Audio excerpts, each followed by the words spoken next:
Hi there Virgo, thank you for joining me for your weekly forecast for week commencing the 18th of August.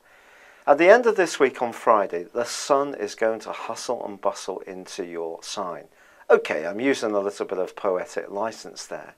But for the first half of this week, with the sun still in your 12th solar house, and also Venus combining with Jupiter in this situation, there may be a certain amount of uncertainty, or at least concern, about what the state of play is around some key relationships in your situation. The plot thickens as your ruling planet Mercury is opposed by Neptune in the first half of this week. When these two go face to face, it is possible that wires can get crossed, information seems to be a little bit scanty, or someone can actually go out of their way to be totally dishonest. So if all of this rings true for you, that you just feel as you start this week that there has been a sense of not quite knowing where you stand, or perhaps your own thinking is quite fluid about certain key relationships in your life, or trust is a factor or lack of it in certain connections you have, well, the great news is that once the sun moves into Virgo on Friday, you will start to gain a greater sense of certainty and feel that you can get more in control of your situation.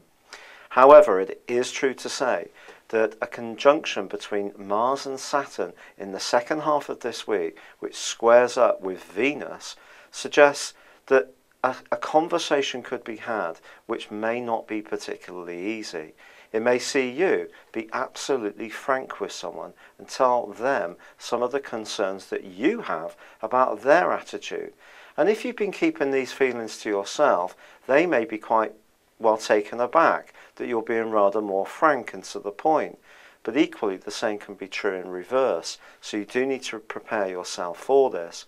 It's as if some of the emotional feelings around relating that perhaps have been offset by a desire to be decent, polite, not hurt someone's feelings, or they're just crystallizing as you get to the end of this week, can suddenly burst to the surface.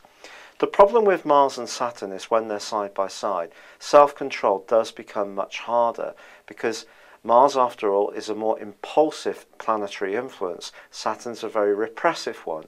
When you put the two together, a huge sense of frustration can come up. So if someone seems to be stopping you from saying how you feel, your desire to punch across your point of view will become that much stronger.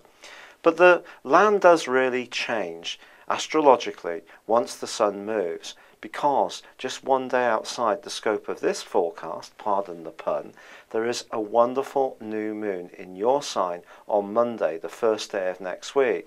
But you will start to get the rays, the energy of this, as this week draws to a close. And I think this is a transition week. I don't necessarily think it's going to be easy, but I do feel that once you enter into the very last hours of it, you will start to know exactly what you need to do to move forwards in a much more dynamic way. It's been a real pleasure being with you. Thank you for joining me. Good luck and goodbye for now.